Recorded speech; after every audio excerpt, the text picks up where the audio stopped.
One of the key aspects of PELE is the self-directed nature of the learning experience. And it's setting you up for lifelong learning. And first I want to congratulate you on your success in completing this course.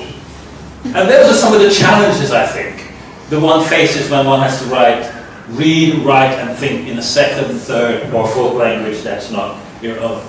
So I never fail to be impressed by you.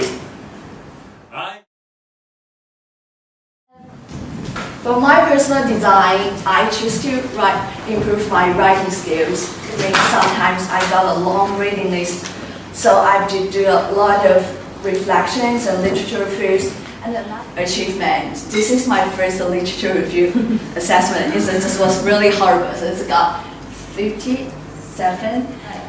It's a last literature review assessment. And this is another lecture, and she gave me the feedback this is a really good literature review, and you have focused a good strategy level and drawing on the literature and illustrating your points. And the main reasons, like, I don't know how to adapt into the new environment.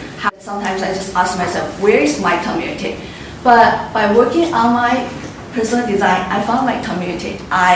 Because I live on campus, I got a lot of native speakers, and I really enjoy to stay with them and to improve my English skills. So that could be a really important achievement in my personal design.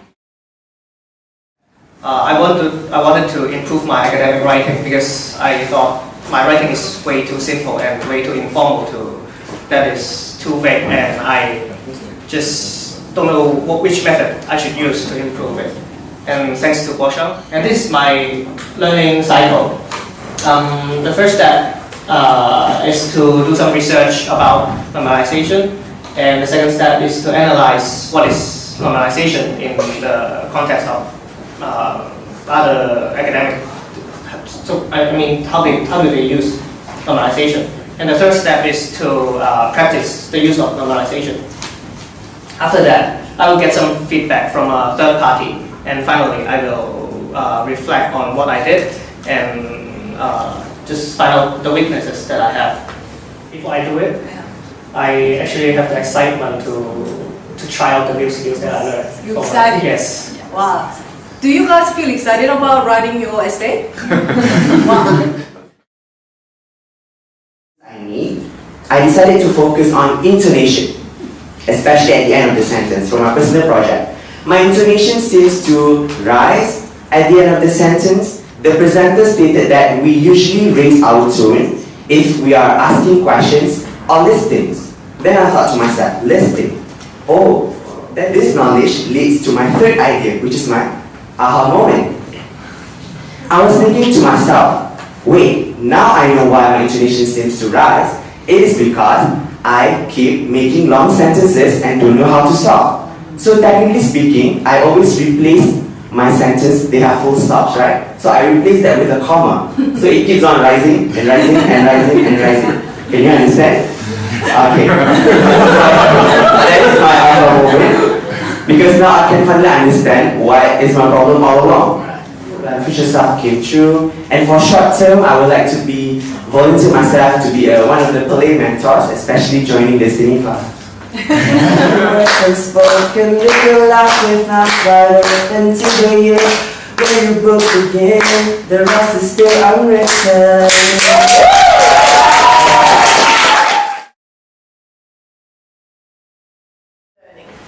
So in traditional learning, we have all these steps: analysis, research, plan, execution, feedback, and reflection. And out of all of those, students usually just do the execution. Teachers do the analysis, the research, the planning, everything, even the reflection. And then we come to university, maybe we get the reflection back. But usually that stops here. So all these steps, unfortunately, are not available to us. In self-learning, well, we have actually the same steps. The only difference is that feedback becomes more of a self-critique when we have to analyze things ourselves and have a critical thinking towards it. But the main difference is the concept of awareness that surrounds all of this self-learning, because all of those steps require awareness, and that is a huge difference with the normal learning. So we get all those steps back, but we feel overwhelmed because we actually have to do all of them. And it looks like we have to do it on our own. Well, is that true? We'll see a bit later. So what were the possible solutions for that? Well, I could have asked questions, but as you know, if you ask a question at the end of a lecture or the tutorial, people have a limited amount of time. I could have just scheduled a talk, go to a consultation, or write an email. Well, I'm not really an email person.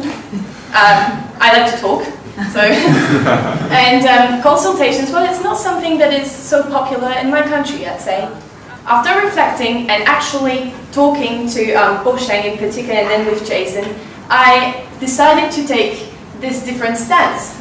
So first, I talked about it pretty intensively and were able to discuss and share my views, get more opinions, and actually build my design around that. Then I decided to focus on my strengths. So, well, in my case, I am pretty curious. I like to discover new things, to learn new things. I am committed. So I decided to use the time very wisely. For example, when I'm commuting, it's a time when we're all sitting down or standing up, depending, and we're just waiting. And it takes me an hour, 2 hours every day, 4 days a week. That's 8 hours a week that I could have used more wisely. And that's what I decided to do. And all of that gave me my motivation back. Basically, I felt more invested into my personal project. I actually went through my Google site, explored a little bit, changed the design, made it nice for me to actually want to go on it and update it regularly. I did more than 60 hours of work when I actually calculated yesterday.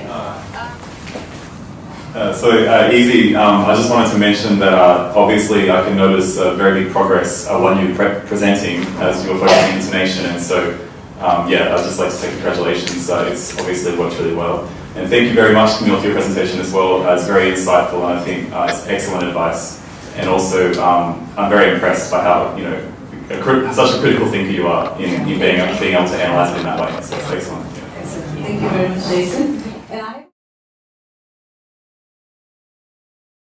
Yeah, and third part is progress measurement.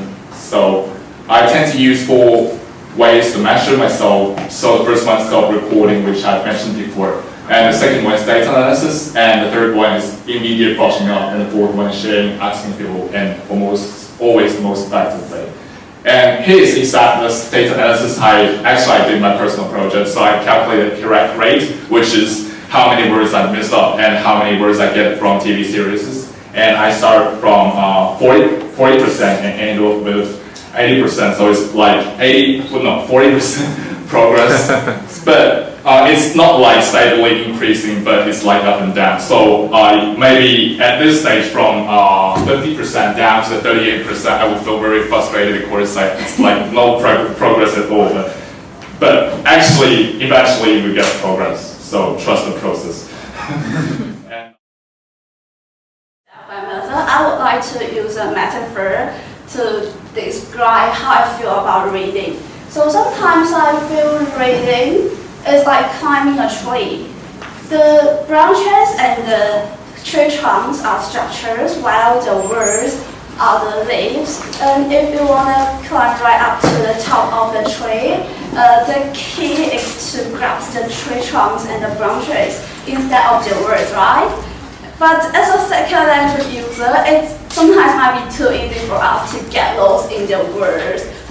So my personal project focuses on reading. The reason why I'm going to focus on reading, that's because I enrolled a course this semester, and this course is called World Agents. And that's a really disturbing course because it requires us to do 30 pages of reading every week. So evidence of my progress. So initially, I really feel very nervous and scared to do my 30 pages reading. So I just keep procrastinating all the time until the due date, which is Sunday. And I just did it in a rush to meet the due date. And it used to take me 6 hours to do the 30 pages reading. But in the second half of my semester, after I carried out this project, I just found myself feel more confident, and usually I just do it right after the course and do the reading. I started, and it now just takes me 3 hours to finish the 30 pages reading. Sometimes less than 2 hours. The thing I'm trying to say is that the benefit I gained from this course really benefit me a lot, and I will definitely carry this forward to my next semester and probably discover more methods about reading or some other areas like pronunciation or something like that. Yeah. So that's all. I was really impressed with the point that you made about trusting the process. I think there's evidence that every student that presented today has trusted the process, and that it's not in a linear fashion, it doesn't go in a straight line, but it goes in a wiggly line like this, and it's very easy for students when they drop down to give up, but none of you did. Yeah. You took that on board and started to move up again, and I'm really impressed with what I've seen today, and I just wanted to say thank you and make that This Learning Festival was possible because I have so much help from our team, the tutors, and especially the mentors. So those who are helping run this learning festival were the actually students who did PELE last semester. Yeah.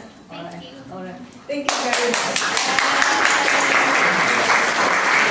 Students and learning, and learning from your philosophy of it's about, within this course, it's not about teaching, it's about learning, and particularly not just students learning, but also us learning from you students. So that's really great. Yeah. I'd like to thank you, Mira, for creating the course, and it is such a pleasure to working with Mira, Jason, and Emilong, and of course with you guys as well. I enjoy teaching, doing the whole thing because of every single one of you. Thank you very much. Christine, thank you very much. And Jonathan, thank you very much.